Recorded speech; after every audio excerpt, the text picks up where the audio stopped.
Wild turkey cacciatore is a take on one of my favorites, chicken cacciatore. Cacciatore just means hunter in Italian. You can see the ingredients, the peppers and onions and tomatoes. Together, they make a beautiful combination. The heartiness from mushrooms, the sweetness from peppers and onions, and the acidity from these tomatoes balance it out nicely. It's nice because I've got an entire wild turkey here all bone in, and that's something classic for the cacciatore. Because it's going to be cooked over some time, you get really great flavor from the bones. So the first thing that I want to do is I want to start with a little bit of all-purpose flour.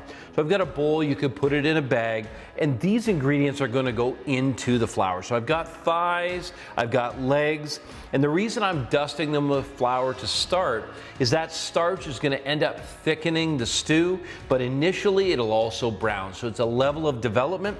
I'm going to season these, preheat a pan, and get them started. With the pan on medium-high heat, I want to make sure that I don't crowd the pan, but I also want to make certain that there's enough heat that it will actually give nice color and begin to saute. You can see the oil is already starting to bubble. You'll see the smoke developing as well. Once there's a nice coating in the bottom of the pan, the turkey can start to go in. You'll see that I've knocked off any excess flour, which is really important. I don't want a gummy texture. I just want to get that flavor development. Now, when they go in the pan, automatically the heat starts rolling, the smoke starts coming, and what we want to do is just get everything in there to develop really great color. Now, while the turkey sautés, it's a good opportunity to get some of the other prep done. The thing about these ingredients is you want them roughly the same size and also the same shape, so they have the same cooking time. The easy way to get the peppers ready is just to slice the sides off, like so. And then what I want is I want to remove this little bit of white ribbing. It's a little bit bitter and it just doesn't have a lot of good sweetness. Then a nice fine slice. This slice is called a julienne. This is nice, it's bite-sized. When it's sauteed, it'll be tender and easy. It's not too big to eat. And we can do the same cuts with the onion. Starting off by removing the tip and the root, then lying it flat, slice right in half.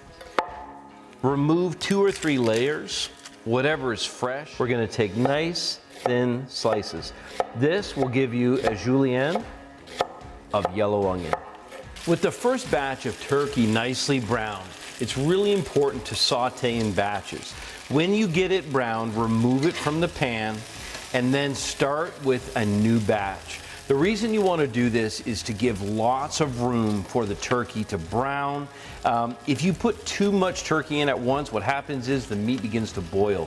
You'll get no flavor development, and the worst part is all of your hard work, you won't get that in the end flavor. That really unique taste of the beautiful turkey, it just won't be there if you don't saute in batches. With the onions and peppers prepped, it's time to get into the mushrooms and tomatoes. Now, one of the things that you'll see is I've got the mushrooms and tomatoes separated from the peppers and the onions. The peppers and the onions will take a little bit of time to develop the sweetness, so they'll be the first to go in the pan. Then I'm going to follow up with the mushrooms and tomatoes. The mushrooms are really simple to prep, just literally trimming the stem, making sure to brush off any soil. So you have this tendency to want to wash the mushrooms. Don't. Just brush them off. Much of the flavor's on the outside of the mushroom, so it's really important not to wash them. Then all I want to do is quarter the mushrooms because I want something bite-sized. Next, the tomatoes. It's going to be a really simple preparation by first of all removing the core, then slicing them in quarters, and removing the seeds. Now, you don't have to remove the seeds, but it's something that I always do. There's a lot of acidity there, and what you're left with is that beautiful red meaty flesh that has incredible flavor, but when it's sauteed, it'll also have really good texture. Starting with the mushrooms, because they're almost completely water, anything that's on the bottom, all that flavor that's been developed, that really good turkey flavor, it's going to come up as they get rid of the water. The other reason why I want to put the mushrooms in by themselves is I won't get the texture. If I just put raw mushrooms into this, they'll be rubbery and they won't really develop that beautiful mushroom flavor. Sauteed, let's face it, there's nothing better than sauteed mushrooms.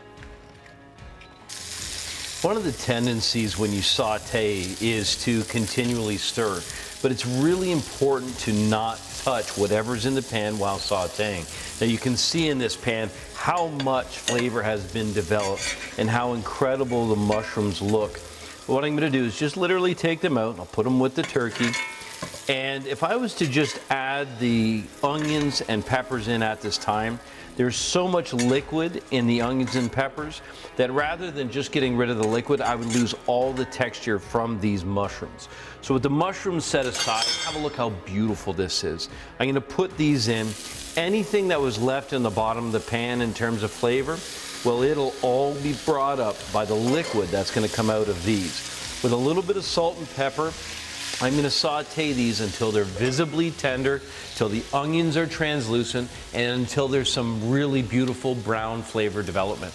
When the peppers and the onions have browned nicely and are really fragrant, it's time to put the tomato paste in.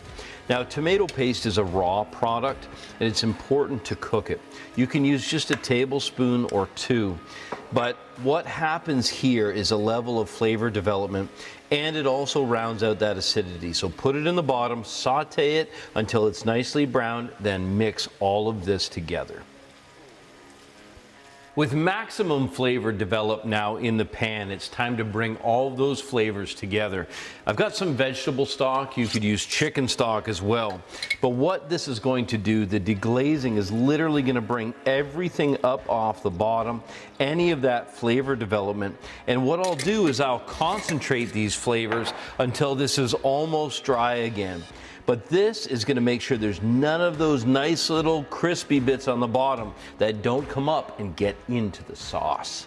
Now that the stock is fully reduced and the flavors have really come together, it smells incredible. It's time to put in a few of the last ingredients that bring brightness and freshness. So the tomatoes and the mushrooms are going back in, but then it's time for the fresh herbs. So I'm going to strip in some beautiful fresh rosemary and some fresh oregano. 3 bay leaves are going to go in, and turkey's going to go back in. And then with everything nestled together, I'm going to make sure to put the lid back on so that when it goes onto the stove, the first technique we're going to be using is braising. And what braising does is really effectively break down any of the tissue left that's very, very poor in texture when it comes to the turkey. Then after about 30 minutes, we'll uncover it and reduce the sauce to the perfect consistency. That means that we've removed enough water from the stock that it's thick and voluptuous, and it's going to be beautiful to coat a little bit of rice that this can be served with, or that fresh turkey.